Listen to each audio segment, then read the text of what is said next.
کسی کی عورت مر جائے تو ان میں دونوں کو بیوہ کا نام کہتے ہیں. عورت کو بیوہ کہتے ہیں اور خامن جس کی بیوی مر جائے اس کو کہتے ہیں رنڈوا. ٹھیک ہے. اسی طرح مساکین کیا ہے؟ وہ بچے، وہ لوگ جن کی مائیں فوت ہو جاتی ہیں ان کو مسکین کہتے ہیں.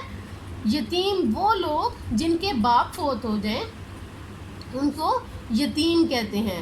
تو ان تینوں کا ایسا مقام ہے کہ آپ صلی اللہ علیہ وسلم نے فرمایا کہ آپ اگر ان کی مدد خود کرنے کی طاقت نہیں رکھتے تو اگر آپ ان کی مدد کے لیے جہاد کرتے ہیں، یعنی کہ آپ دوسروں سے مدد لے کر ان کی مدد کرتے ہیں، تو یہ آپ کا معاملہ ایک جہاد کی طرح ہے. اس کا آپ کو بہت زیادہ اجر و ثواب ملے گا.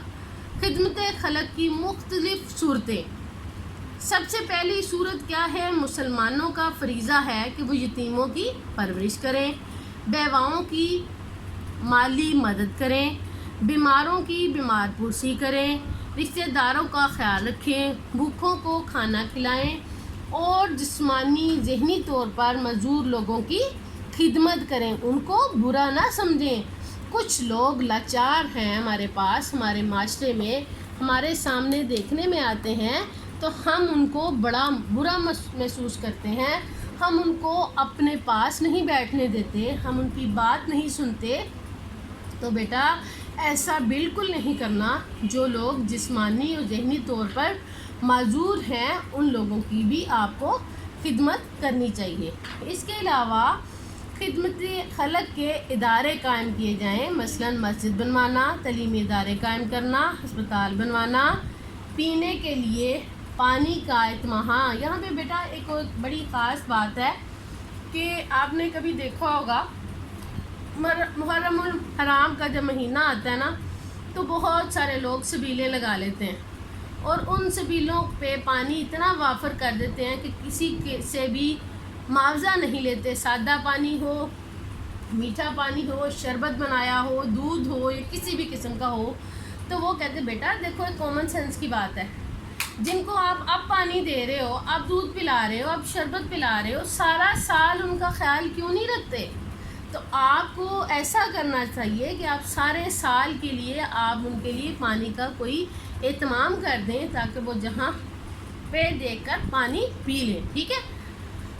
یہ باتیں یاد رکھیں اور دوسروں کی خدمت کو اپنا فرض بنا لیں اور اللہ تعالیٰ کو یہ عبادت بہت پسند ہے.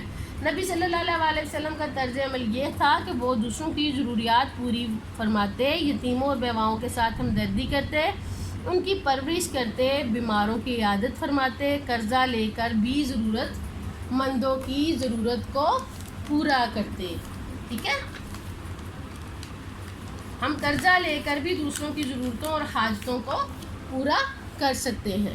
اسی طرح صحابہ کرام کا طرز عمل کیا تھا کہ وہ بھی لوگوں کی خدمت خلق کے کاموں میں دل کھول کر حصہ دیتے تھے. حضرت ابوبکر صدیق جب خلیفہ بنے تو پہلے ایک ضعیف اور عمر رسیدہ عورت کو روٹی نرم کر کے کھلاتے تھے. خلیفہ بننے کے بعد یہ کام آپ نے جاری رکھا. حضرت عمر جو تھے لوگوں کی خدمت کر کے راتوں کو گلیوں میں گشت کرتے تھے اور حاجت مندوں کی ضرورت پوری کرتے تھے.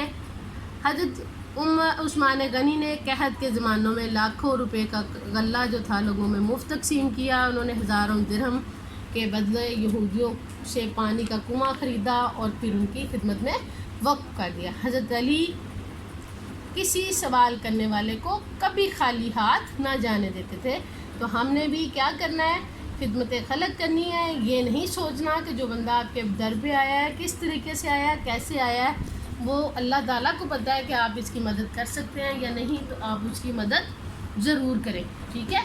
اب ہم اس کے خدمت خلق سبق ہم نے پڑھا، اس کی پڑھائی کر لی. اب اس کے خط کشیدہ الفاظ ہیں جن کو آپ نے اپنی کاپی پر لکھنا ہے. مخلوق، غریبوں، محتاجوں، خیال، فائدے، کوشش، جہاد، پرورش، مالی فریضہ قائم، تعلیمی عبادت، اہتمام، ضرورت مندوں، معذور، ضعیف، عمر رسیدہ، خاتون، کھلایا، حاجت مندوں اور لاکھوں، غلہ مفت تقسیم، یہودی. کنواں، وقف اور قحط. ٹھیک ہے، یہ الفاظ آپ نے اپنی ڈائری پر لکھنے ہیں اور اس کو کی باقاعدہ مشق کرنی ہے. اللہ حافظ، اپنا بہت خیال رکھیے گا.